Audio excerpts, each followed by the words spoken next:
I want to go ahead and jump right into this video. You guys had a lot of questions here on the last video I posted regarding Pro Tools and the M32 Midas console.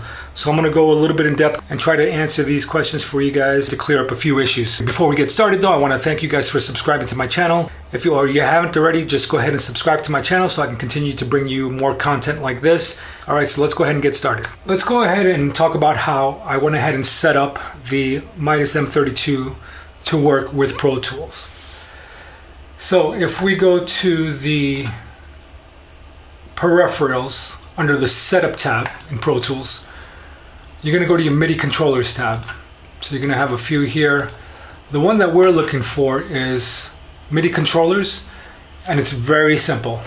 All you have to do is look for the Huey controller, and then from these drop down menus here from receive to and receive from, we just want to find the one that says the DM32-USB. Absolutely, I think that's one of the things that I touched upon briefly. So what we're looking at is channels 1 through 8 and 1 through 16 on the first page, obviously, of inputs, right? If we bank over to input 17 through 32, it's going to bring up the next set of faders. So I linked the VCAs to channels 17 through 30. So I never have to bank. I never have to go to the second page. I can just stay on the first page. 1 through 16, 17 through 30 right here. So here I'm mixing whatever is in Pro Tools. I'm going to go ahead and route the kick, snare, and the hi-hat 3, 4, and 5. So if we go ahead and play this, there's my kick. There's my snare. And there's my hi-hat. Let's go ahead and find a stereo track. We're going to route this to channels 17 and 18.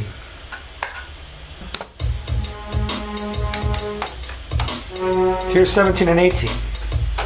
Here's 3, 4, and 5, 17 and 18. So notice I don't have to bank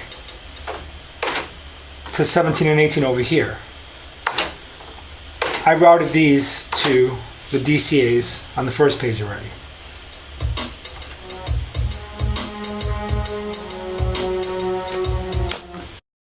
So you see I labeled DCA groups 17, 18, 19, 20, 21, 22, 23, 24, 25, 26, 27, 28. In order to assign a channel to a DCA fader, all you have to do is hold on the select button, and you'll notice that whatever channels you want to assign, it's going to turn blue. The 17 and 18 here, and you're going to see 17 and 18 are going to light up. Now I'm going to do the same thing for 19 and 20. And all I did was link them, so 19 and 20, and just straight down the road. So these, again, 17 through 30 are controlling 17 through 30 channels. So I never have to bank up. I leave this at Unity here, so once it comes through on Pro Tools, I can go ahead and just manipulate the faders here. Let's do the same thing with piano. Piano I'm going to send through 19 and 20. So I'm going to bring the volume, hit the play button. All right.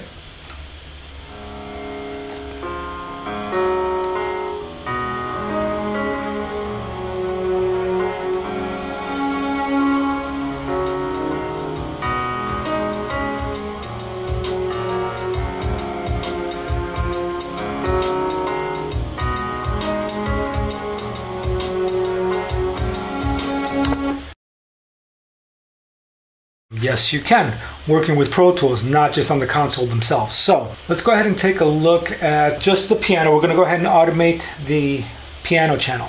Let's open up our automation window and the volume. So we'll go ahead and automate the volume there.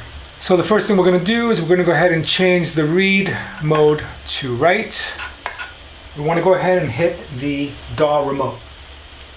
Once you hit this button here, it's going to switch to Pro Tools mode. If you look at the screen here, it's reading our labels: kick, snare, hi-hat, bass, bass left, right, bass, bass, bass. That's already linked up automatically using the Huey protocol. There's no setup that you need to do. It automatically does it for you. If we hit the DCA button now while we're in DAW, control, you'll see that it's bank channels up and down, channels right and left. What we want to do is go up until we find our piano. So if we look at our screen,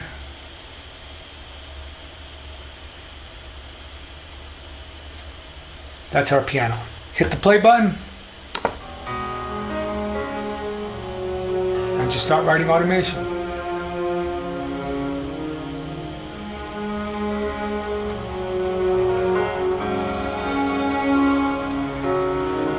I can move pretty fast on this and just hit the dial remote again. Now I'm working within the Midas console and just fine tune it a little bit more. Right, as I'm writing the automation. So there is a set of functions that you can assign. So I went ahead and set these buttons up to work as a stop. And you can see what I assigned them here. Stop, rewind, play. This here is assignable. All you have to do is hit the view. It's going to turn to this page here. You have your set A, B, and C, right? So corresponding to your set over here of A, B, and C, you have 3 different sets. So for my buttons here, I did assign them to do a certain function here. So button number 5, under remote, I made it the stop function. I can make it be a save. These are your options of what you can have it do. So they are assignable. So you're limited to what you can assign. I mean, there are better controllers out there that will give you more functionality if that's what you're looking for. But that's not really what this was designed for, right? This is a live mixing console. So if you're looking for something with more functionality, take a look at something like the Avid Artist Mix, which is a great controller, by the way. Other than that, I don't think I have much more for you guys. All right, guys, I think that's going to do it, really. That's going to be a wrap for this.